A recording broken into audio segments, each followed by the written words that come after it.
आलस आ गया है, थोड़ा चाय पी लेती हूँ। अजय सुनते हो, उठो, मैं चाय बना रही हूँ, उठो।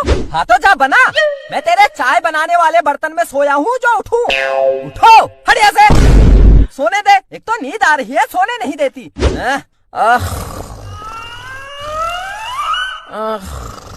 हर टाइम डांटते रहते हो, रात को सोते टाइम कितने प्यार से बोलते हो, मेरी पत्नी, मेरी जान, तू कितनी सुंदर है, तेरे जैसा दुनिया में कोई नहीं है, आ पास आ जा। सुबह उठते ही ऐसे बात करते हो जैसे मैं कोई चुड़ैल हूँ।